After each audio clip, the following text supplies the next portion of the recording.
Hello and welcome to Informavores. Here are today's top headlines.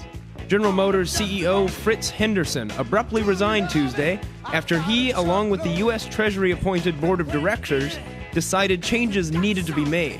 GM Chairman Ed Whitaker will act as interim chief executive for the automaker. The Iowa City Council voted 4-3 to push forward a citywide curfew.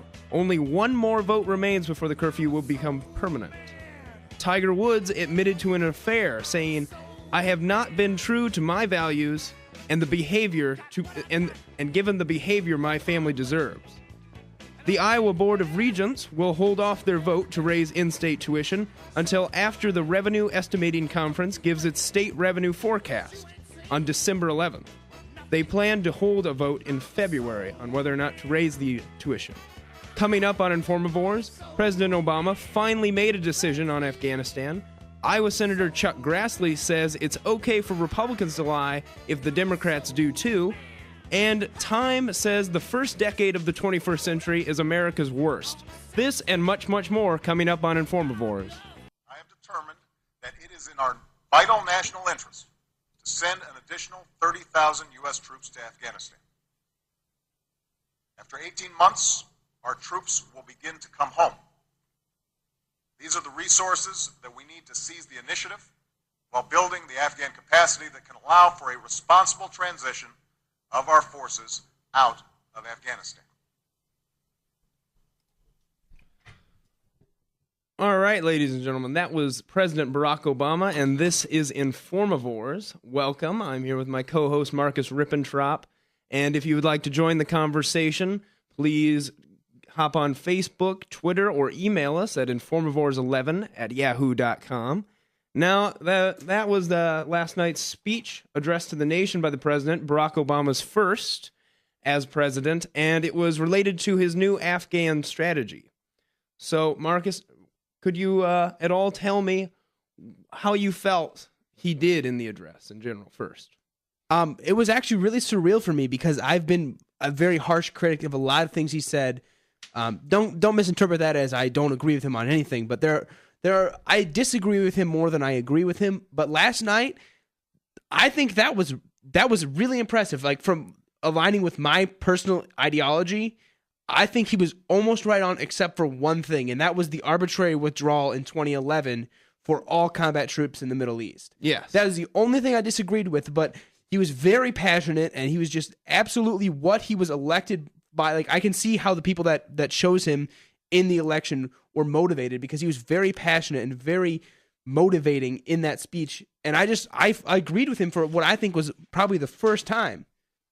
Yeah, no, I think he did a very good job. However, that deadline is pretty substantial in terms of it's incredibly controversial, and I'm very curious because that's about right around. I mean, that was a risky choice because that's right around caucus time, and that's when everybody's going to be judging him. And do you think that the deadline, I'm just curious, is an effective choice? Because his argument was that it, forced it forced the people of Afghanistan to understand we would be leaving, so they don't see us as any kind of imperial, we're not going to take them over or anything like that. But if you were Al-Qaeda, the Taliban, whatever, wouldn't you just hide out for those 18 months? I mean, that is I know that that's the only argument against this, but that's a huge and legitimate argument. Yeah. I mean, we talked 2 weeks ago on our last show about Islam and how it's a very patient, thing. And these people who distorted this have preached patience. So the Taliban has been preaching this patience thing, and now they're going to just wait. They've waited their entire lives, to do all this stuff. What's another 2 years going to do? I mean, I think John McCain was on NBC News right after the election, and I think he said it, or after the election, I apologize, right after the speech, and I think he said it perfectly. He said, I appreciate what he's doing, I support sending more troops, but you can't define success by an arbitrary date on the calendar. You have to define success by conditions on the ground, which I think is exactly right. They're just going to hide out for 2 years until we're gone, and then just going to come over and just redo everything they did before we get there. Yeah, well, one controversial line is that he said, "in the war successfully." A lot of people claim that was a play to both sides of the aisle in terms of we're gonna have success, but we're going to end it, and people kind of got very upset because how do you define success? That's a long ways away. Yeah. Any form of success. Yeah, I mean, that was the big argument with the Bush administration too, is how do you define success? Yes. And honestly, the other big complaint about this whole speech to me was that he spent months and months deliberating on what to do. Ever since he's been elected, what is he going to do? What's he going to do? And he really came up with nothing substantive beyond 30,000 more troops are going. Didn't redefine success, didn't define any kind of goals other than, I can't remember the exact phrase he used, but to like disrupt, dismantle, and destroy the Taliban. Mm-hmm. But that's been the goal ever since. There's really no substance to that goal. He spent a lot of the speech reminding us why the war mattered, and I think a lot of the speech was oriented towards why we should rally around again and kind of support the war. Because if you didn't notice, he spent like the first 5 to 10 minutes of the speech just retelling and recounting everything and how Afghanistan is the legitimate war that is supposed to get retribution for 9/11, while Iraq was some random tangent. And I did also notice that they had him look into the camera this time. They put a teleprompter above the camera, which is very rare. He always does his typewriter thing where he looks from left to right at each teleprompter and never looks into the camera. But so I thought they used it effectively. You could tell that they had really planned when he would do it. It was when he addressed the American people at the very beginning of the speech, and then also when he addresses the Afghan people, which we have a clip of. Mm-hmm.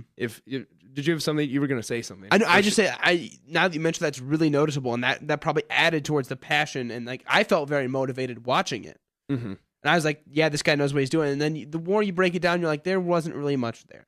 No, but that's been the mantra of the Obama administration so far: is get people motivated, and really not so much on the substantive side. Yeah. All right, we're going to play this quick clip when he addresses the Afghan people. I want the Afghan people to understand.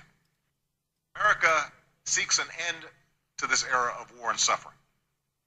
We have no interest in occupying your country. We will support efforts by the Afghan government to open the door to those Taliban who abandon violence and respect the human rights of their fellow citizens. And we will seek a partnership with Afghanistan grounded in mutual respect, to isolate those who destroy, to strengthen those who build, to hasten the day when our troops will leave, and to forge a lasting friendship in which America is your partner and never your patron. Now, see, that right there, I think that is just a huge point of it.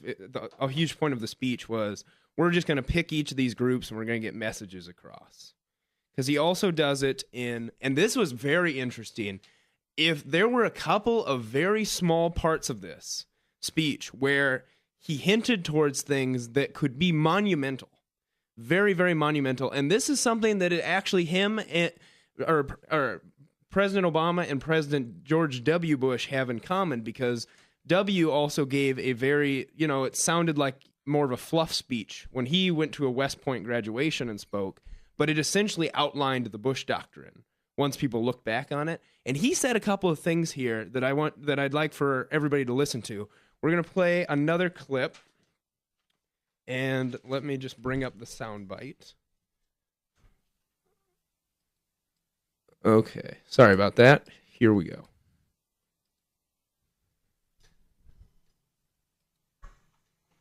We will act with the full recognition that our success in Afghanistan is inextricably linked to our partnership with Pakistan.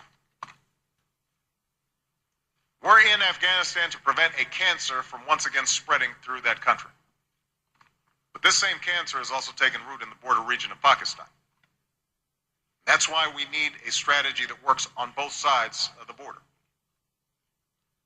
In the past, there have been those in Pakistan who've argued that the struggle against extremism is not their fight, and that Pakistan is better off doing little or seeking accommodation with those who use violence. But in recent years,